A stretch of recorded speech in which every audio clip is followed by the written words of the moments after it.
Assalamualaikum warahmatullahi wabarakatuh. Apa kabar para sahabat semua? Mudah-mudahan kalian senantiasa sehat dan mudah-mudahan kalian juga senantiasa lancar urusan kalian. Kali ini channel Rumah Cerita masih akan menemani para sahabat semua dengan cerita-cerita misteri dan cerita-cerita horor yang ada di sekitar kita. Kali ini channel Rumah Cerita akan membawakan sebuah cerita kiriman dari Muhammad Iqbal. Cerita kiriman dari Muhammad Iqbal ini berjudul Pesan Terakhir.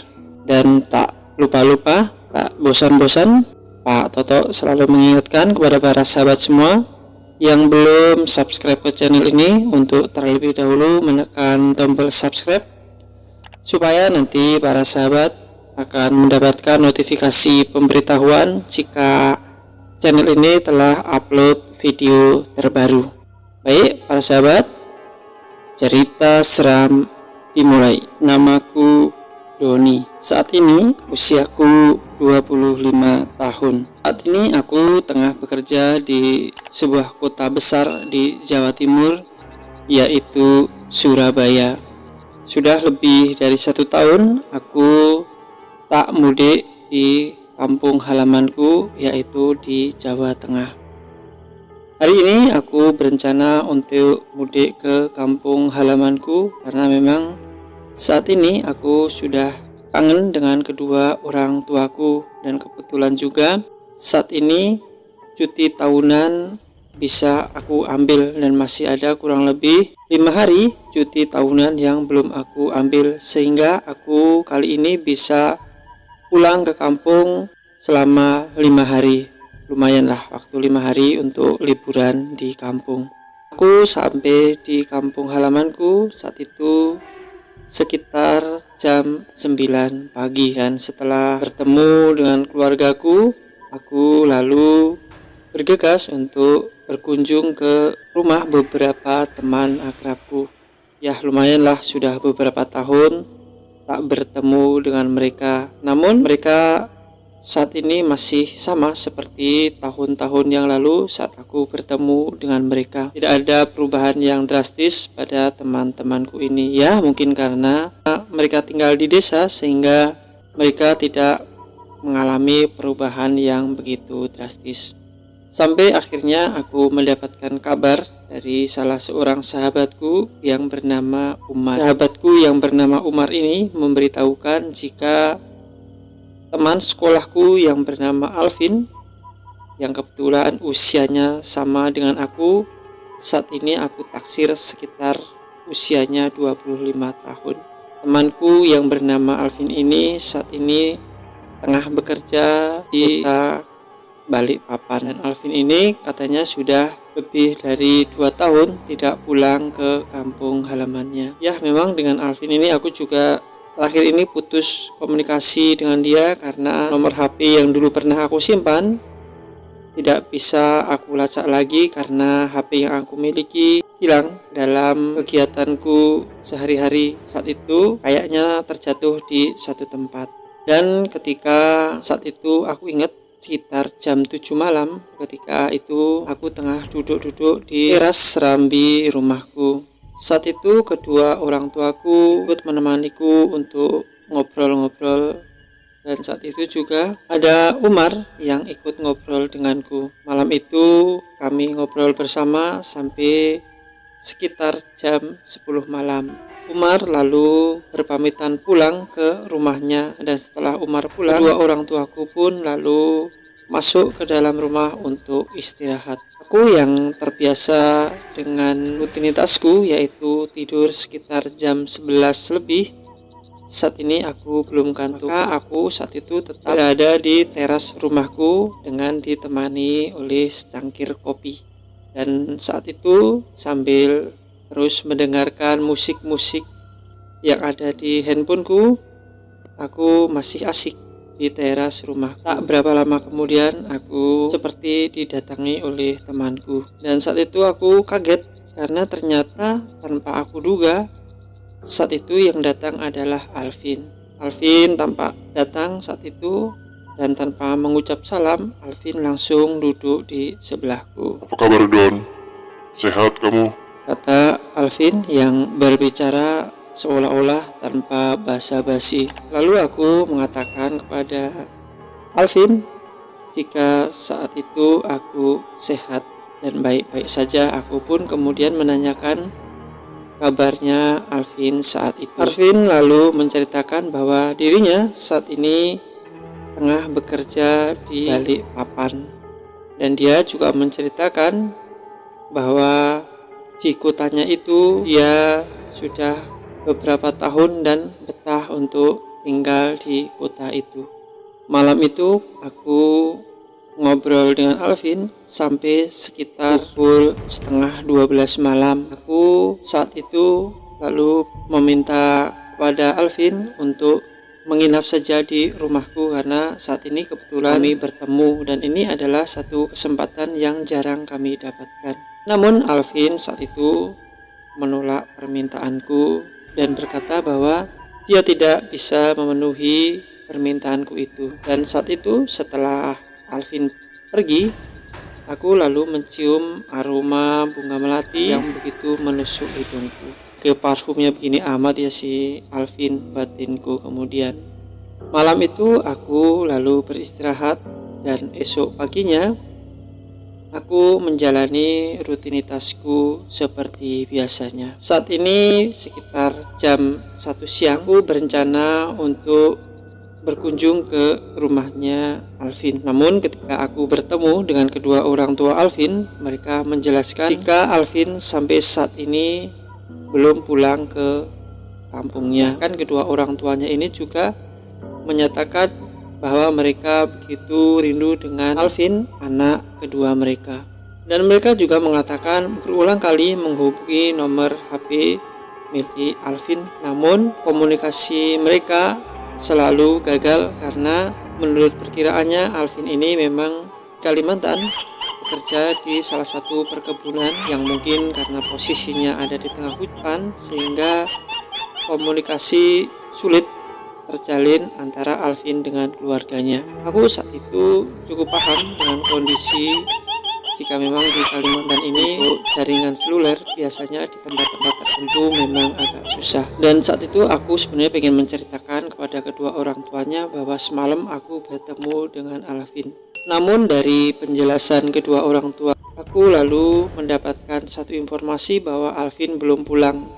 Siang itu lalu aku berandai-andai mungkin saja memang Alvin pulang dan tidak memberitahukan kepada orang tuanya. Mungkin dia bermaksud untuk memberikan surprise kepada orang tuanya. Sehingga siang itu aku harus membatasi omonganku dan tidak mengatakan bahwa aku semalam telah bertemu dengan Alvin di rumahku. Malam itu sekitar pukul 10 malam tiba-tiba pintu kamarku diketok oleh seseorang, dan ketika aku membuka pintu kamarku ternyata saat itu aku melihat Alvin tengah berdiri di depan pintu. Aku lalu meminta Alvin untuk masuk ke dalam kamarku. Saat itu aku lalu setelah Alvin duduk, aku kemudian menanyakan kenapa tadi siang saat aku bertanya kepada kedua orang tuanya tentang Alvin, ternyata kedua orang tuanya itu memberitahukan jika Alvin sampai dengan saat ini belum pulang. Dan ketika aku tanyakan hal itu, Alvin lalu berkata, Sudah, kamu nggak usah menanyakan tentang kondisiku kepada kedua orang tuaku, karena memang aku pengen memberikan kejutan untuk mereka. Kalau kamu kasih tahu kondisiku, kamu cerita kamu sudah ketemu dengan aku, maka itu bukan kejutan lagi untuk mereka, iya kan? kata Alvin kepadaku. Aku saat itu hanya tersenyum saja mendengar apa yang Alvin bicarakan. Aduh, bisa aja ini anak ingin main-mainku. Kemudian malam itu aku berbicara panjang lebar kepada Alvin tentang pekerjaan yang Alvin jalani, juga tentang pekerjaanku yang selama ini aku jalani. Pembicaraan malam ini cukup panjang dan lebar karena kami saat itu membahas juga masa-masa kami sekolah. Ya, saat itu memang kami bersekolah di sebuah SMA yang sama di kota kami. berbagai macam hal dan berbagai macam permasalahan. Saat itu kami bicarakan berdua. Sampai akhirnya saat itu waktu menunjukkan pukul 10 malam. Ibuku yang terbiasa dengan mengaji setiap malam, saat itu aku mendengarkan ibuku melantunkan bacaan-bacaan kitab suci. Biasanya ibuku ini mengaji kurang lebih sekitar 1,5 jam di malam hari. Namun ada satu hal yang menjadi sebuah kejanggalan yang aku alami saat itu, di mana Alvin ini merasa tidak nyaman ketika mendengar alunan dari kitab suci yang ibuku kumandangkan malam itu. Alvin saat itu tampak seperti orang kegerahan dan tampak tidak nyaman dengan duduknya. Hingga ketika saat itu sekitar jam 11 lebih, saat itu ibuku belum selesai dengan mengajinya. Alvin saat itu badannya tampak mengalami perubahan. Badan Alvin saat itu tampak seperti berkeringat dan menahan rasa sakit yang luar biasa. Don, ini aku terakhir datang ke rumahmu. Sepertinya aku tidak ada lagi kesempatan untuk datang ke sini, Don. Maksudmu apa, Al? Keluarga kami baik kok sama kamu. Tidak ada keluarga kami yang memusuhi kamu. Kami selalu membuka dengan tangan terbuka untuk siapapun yang datang ke rumah. Atau kamu pengen secepatnya pulang ke Kalimantan ya, Al? Aku kemudian. Tidak begitu, Don. Ada sesuatu yang ingin aku bicarakan kepada kamu, tapi sepertinya berat bagiku untuk mengatakan ini, Don. Ini juga satu keanehan yang aku baru menyadarinya, Don. Selama ini kalau aku mendengar orang mengaji, hatiku selalu nyaman dan selalu tentram. Tidak pernah aku mengalami hal seperti ini. Saat ini aku merasakan badanku tidak nyaman dan aku merasakan sakit yang luar biasa. Sungguh aku tidak tahu ini kenapa, Don. Kata Alvin. Aku saat itu begitu bingung dan begitu heran dengan apa yang dikatakan Alvin. Maksud kamu apa, Alvin? Kan namanya orang ngaji, orang ini kan nggak apa-apa, Pin. Kok kamu bisa ngomong kalau seperti itu? Kenapa? Iya, Don. Inilah yang sebenarnya ingin aku bicarakan kepada kamu. Nanti tolong juga kamu sampaikan kepada kedua orang tuaku tentang hal ini. Aku harap kamu tidak takut, Don. Kamu ini sahabatku. Aku lalu mencoba untuk mencerna apa yang dikatakan Alvin, dan saat itu aku hanya pasrah saja mendengarkan apa yang akan dibicarakan oleh Alvin. Begini, Don, aku sekitar 4 hari yang lalu aku mengalami satu kecelakaan. Saat itu aku tertimpa batang pohon sawit, dan saat itu tidak ada seorang pun yang mengetahui keberadaanku. Saat itu terjadi angin topan di perkebunan di mana tempat aku bekerja, dan aku saat itu tertimpa oleh pohon sawit dan akhirnya aku lewat. Lewat bagaimana, Al? Kamu jangan bercanda, ngomong yang jelas tolong. Iya, aku meninggal di sana. Jadi yang kamu temuin ini adalah badan halusku. Kamu jangan takut. Aku tidak akan mengganggu kamu. Aku hanya ingin kamu menyampaikan ini kepada kedua orang tuaku.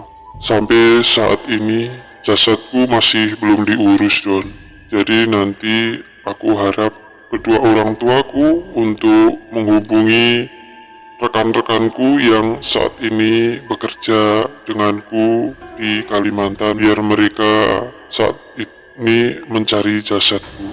Jadi jasadku tak jauh dari base camp di mana kami berada, hanya sekitar 2 km sebelah timur dari base camp. Di situ ada beberapa pohon yang tumbang dan disitulah aku berada. Tolong ini sampaikan kepada kedua orang tuaku biar jasadku lekas ditemukan ya, Don. Saat itu aku hanya bisa menghela napas saja mendengar apa yang dikatakan oleh Alvin, dan saat itu bau melati yang ada di depanku rasanya semakin semerbak dan semakin kuat. Hal ini semakin menambah horor suasana di kampung yang saat ini terasa begitu sepi. Saat itu sebenarnya aku antara percaya dan tidak dengan apa yang diucapkan oleh Alvin. Namun ketika saat itu Alvin berdiri dan menjabat tanganku, saat itu aku melihat tubuh Alvin lama-lama memudar